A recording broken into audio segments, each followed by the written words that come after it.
What is up, everybody? It is Alex from Heavy New York, calling from the quarantine zone again. And this time we are here with Mike of the Almighty Withered. Thanks for being here today, man. It's great to have you here. Absolutely, man. It's my pleasure. Thanks for having me. Yeah, anytime, anytime. So the new album is absolutely kick-ass, which is titled Verloren. Was the intention for this album to just make a direct continuation of Grief Relic that came out in 2016, or being that, it's kind of been a while since 2016, this is almost like a new start for Withered in a way? I would say that every album is kind of a new start. Like we really, well, we it's a strange thing. We always talk about we always want to do something new. We're fairly ADD when it comes to styles and approach, and so we always want to incorporate a couple of new things and still sort of nod back to some of the other things. So if anything, this is probably an amalgamation of everything prior. So we kind of will pick and choose what we like, um, maybe from each previous album, or and it's really fickle too, and very much in the moment and very organic. Well, today I'm in the mood for something a little more dualitous-y, or we really wanted to in this particular case with Verloren, we wanted to kind of lean a little bit back into the funeral doom realm of things. So maybe a little more colder, like fully circular, perhaps. But then we definitely have grief relic moments and memento mori moments to us. A lot of people may not hear it, but we definitely, in our guts, we feel it. Yeah, Sort of that thing. well, I think, for your diehard fans, and when you really like look at the entire Withered catalog, there are stuff that make the albums, each album sort of stand out. Like when you compare Memento Mori to like a like Grief Relic or Dualitas or any of those, like it almost seems like every album has its own sort of unique thing. Does each album maybe start off with a preconceived idea of what you want it to sound like, or is there like a lot of experimentation and a lot of trial and error?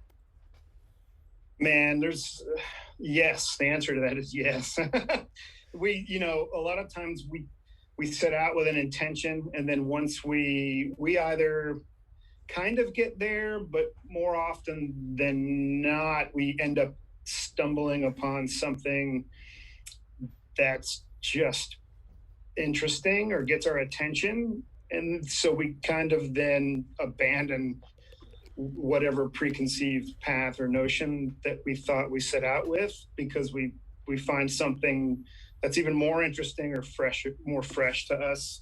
So the only thing I set out with this one personally was I wanted to be a little more uh, less blast beats, a little slower, so more of the doomier vibe, a lot more atmosphere, and instead of giving you just enough of a part, we kind of switch gears from, so like on Grief Relic, it was like the kind of the grindcore attitude where you play a part like however many times it's satisfying, and then leave it, so it's like constantly leave you wanting more, right? Like we'll play a part 3 or 4 times, like whatever the minimum amount that's enough, so that you're always hungry for more. Whereas the flip side of the coin, like we did in the old days, was we would play it right until it's too much. So it's like big slabs of music at a time rather than snacks, I guess, if that makes sense. So more of maybe a post metal or a doomier approach to mention that again. But I call it yeah. I call it CBD metal. Yeah, that's right. Yeah. Yeah, that's right. Yeah. Do you So feel do you feel that maybe the first three singles that you release off of this, by Tooth and Tongue, Dissolve, and Casting in Weight, is almost like a good representation of what the entirety of Verloren will sound like, or is there still a lot more to be discovered? man, for me, there's a lot more. I can't believe how truly different each song is in its own right. Like there's so one of the newer things that I wanted to introduce on this, which also played a bigger part in me asking Dan Caicedo to join us. So we've been buddies for decades, and and back in the crust and punk scene in the late 90s and early 2000s. And I really wanted to bring kind of a crustier element back into the fold, a little more aggression, and his vocals are nuts. So once we rounded that out and he brought in some of that for us,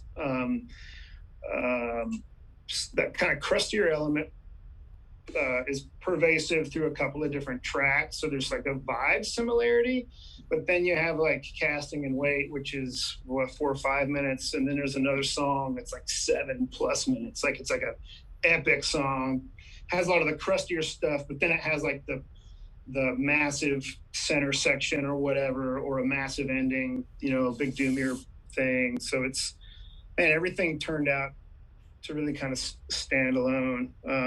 And without giving away too much, there's a lot of elements that aren't even touched on with this, with these 3 singles. So some gentle love ballads, maybe. Hey, you never know. Yeah. Every band needs at least one. I almost feel like that should be a law. Every band needs at least one love ballad. Yeah. Well, I think the closest we're gonna get is probably the little bit of clean vocals that I did on this one. So. Oh, you sell out, man. No, I'm kidding. But I know, right? Yeah. That was the thing. Yeah, that's the thing. But hey, I'm like almost 45, so it's like fuck it now. Yeah, do whatever the fuck you want. But yeah, when it comes to like lyrics or maybe even vocals and stuff like that, has there ever been a time where maybe Withered's music could be conceptually driven, like maybe a lyrical idea or a story could help dictate the direction of the sound of the music? Oh, it's kind of what we try to do almost every time, you know. Like the first album was, we formed the band on the back end of a lot of deaths and stuff for me. And the guy I started the band with was really wanting to get into nihilistic and existential philosophical concepts as well. And so all that played in. So for example, that first album was loosely based on the grieving process, which is why it's Memento Mori. So, and we kind of stuck with that very informal formula throughout each album, in one way or another. Like I really insist on us having a full album experience. It's not just, you know, a handful of songs in a row. Like I really enjoy the, you know, when I was a kid, you couldn't skip tracks, right? Yeah. So on a cassette tape or on vinyl, it wasn't easy to skip tracks. So usually you just drive around in high school and you listen to a whole album front to back, even the songs you don't like.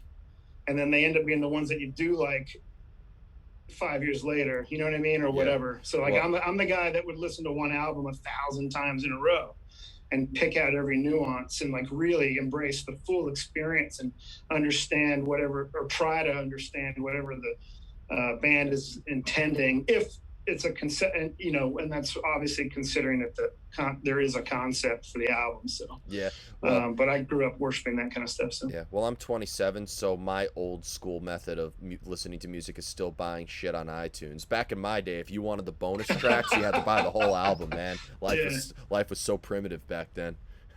You know. Yeah, fair enough. I complain to my stepson about it all the time. Yeah.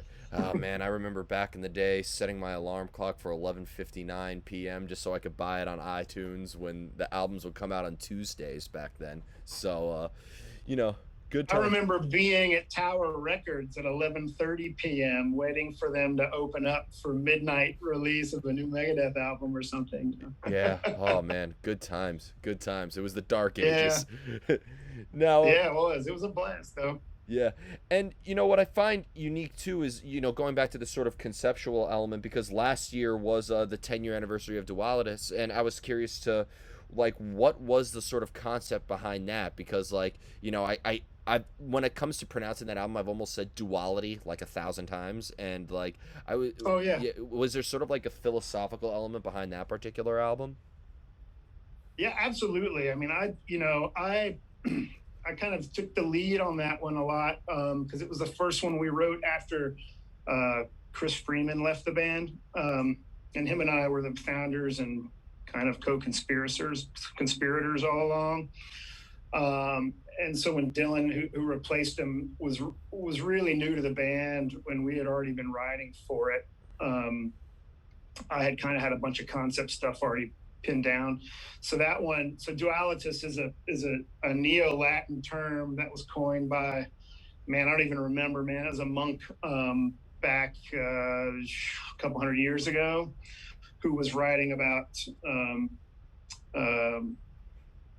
He had a bunch of writings about dual or multiple spiritual perspectives, right? So, and then that sort of translated into, everything from multiple morality perspectives, or just multiple perspectives. So that term dualitas that's what it's supposed to be, right? Multiple spiritual perspectives.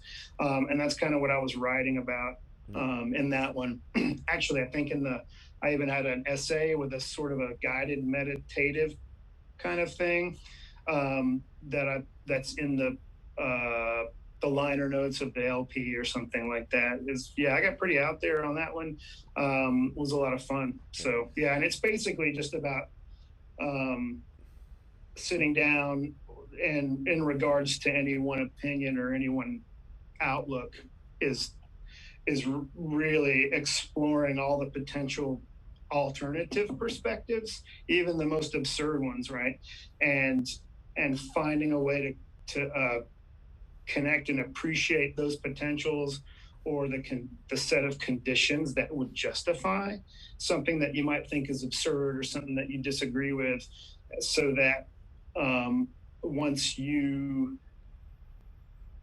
can just find a way to justify it within a certain set of conditions that may be realistic or unrealistic, it helps you realize that there are all potentials within each of us, right? We all have the potential for anything, right? Given the right circumstances, you or I are capable of anything, right? Definitely. And so see, this is what I like about Withered albums, where like, and you mentioned this before, like you write it for the intention of being an album, not just a bunch of songs in one concoction of a compound disc. Like, I feel like the presentation of a Withered album is just as important as the album itself. So do you try to maybe engage the listener into these stories or these concepts as much as the music itself, or could your music also be fairly open to interpretation?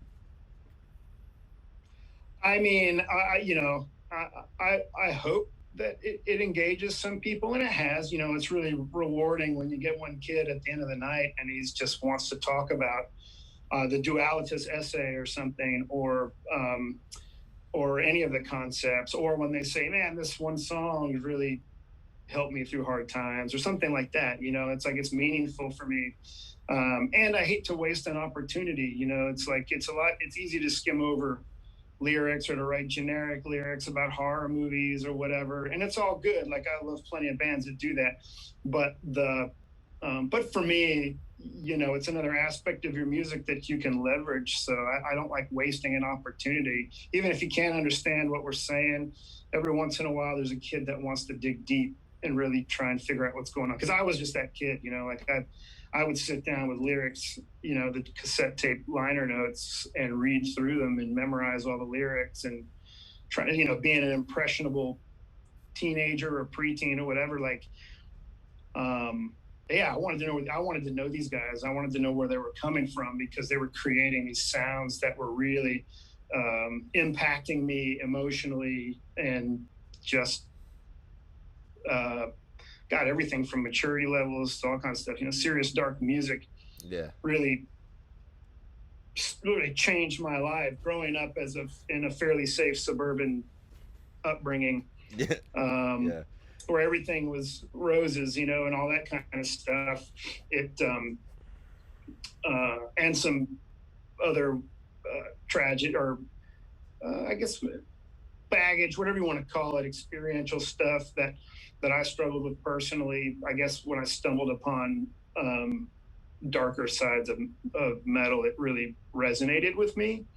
And then I realized that there is a place in the world that is dark but not evil, I guess, is really what well, that's like how something that you can share with someone. Yeah. And the catharsis Well, that's that how I you look at get all from it. metal. That's how I look at all metal. Sure, it's all dark, but I don't think it's evil because I think it's just creating an Nah. experience that it shares with people. And this is also something that I find unique because you mentioned like Memento Mori was very personal after dealing with loss and all that, but then Dualitas has this like spiritual entity. So it's fair to say you take inspiration from both internal and external sources, right? It almost seems like everywhere you look could be a source of inspiration. Yeah, I'm pretty obsessed with existence That's and a the good way to live life. experiential.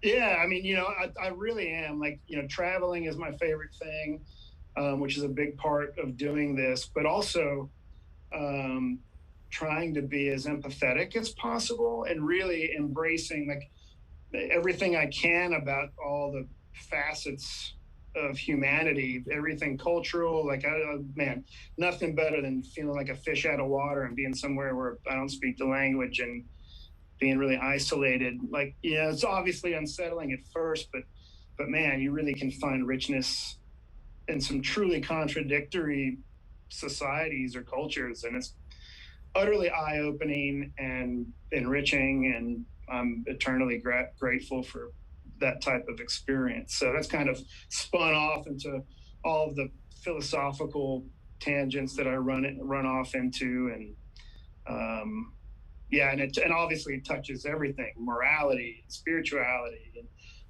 all of it. So it's a really big thing. So it's That's awesome. This it's is tough to pinpoint. Yeah. this is one of my favorite answers. I'm obsessed with existence. That's probably one of my favorite quotes I've ever heard in an interview. Thank you for that. That's great. Yeah, you're welcome. You're welcome. That should be a I'm song pretty title. certain that some part of me truly chose to come here and do this. Like it's a yeah. And I have It's crazy because it's. Go ahead. Oh yeah, I'm sorry. I just have one more question for you. But you write Sure. you write these songs or these albums with the intention of them being an album to be listened to chronologically, engage in the concept. But then when you're playing in a live setting and you're bringing in, you have to make a set list and you have to bring stuff from each album. Do you feel that maybe I don't. It definitely doesn't hinder it because nothing is bad about a live show. But like, do you think that maybe it changes the context of your material when you play a song off of Verloren and then play a song off of Dualitas and then play a song off of Memento Mori or Grief Relic, etc. It definitely can. It's that's I probably have way more anxiety than I should over set list selection because I really like. It's every song represents a time and a place and an emotional attachment. I have an emotional attachment to every song. There's either a particular riff or a lyric or something that represents an experience that I cherish, and that I can really get in touch with. And I want to relive all of them all the time. Like that's kind of the thing. So it's like, it's really hard to choose sometimes, especially doing support slots and you only have 30 minutes. Like we could play for 3 hours or something, and I would be just fine with that. One else. Everyone wants to get bored and leave, but do your whole catalog for a night. I would love to see that. I don't know if I can pull it off, but I would love to do it. Yeah. I don't think any band has ever done that ever. So maybe you could be the first. Yeah, we'll see about that. We do toy with ideas like doing like hyper focused sets sometimes, like maybe do a show where it's all fast brutal songs or all the epic songs all at once, like all the what we consider the most withered songs, which are the really darker, bigger type things. And maybe we need to do a series of shows or something. I don't know. We'll see. Yeah, play in the same venue like for a week straight and like and experiment. Like, see that would be like a good science experiment. The same band, completely different set, and see if it brings different people into the audience or brings different crowds or anything like that. I think that could be a really good idea. Yeah, or do 3 sets in a row, like it's 3 bands, but it's the same band. Yeah. And they're all like, one's a grindcore set, one's a doom set, one's a death metal set, Hey, Withered, you go all along the periodic table of subgenres. I love it. We try, man. We try. Yeah. So before we go, I want to thank you so much for your time and for such a great conversation. Is there just anything else that you would like Yeah. to promote with the release of this new album? Obviously, thanks to a certain bullshit virus that shall not be named, obviously, shows are slowly coming back, but still not Yeah. out of the woods yet. But obviously, we'll be seeing Withered on the road quite a bit, right? Yeah, we got some stuff in the works for the US, I think in November. So everyone check that out. We're probably going to try and shoot some live shows, like filmed ones in special locations that are conducive to the theme of the album. We just released a video for Dissolve that was shot in this abandoned theater.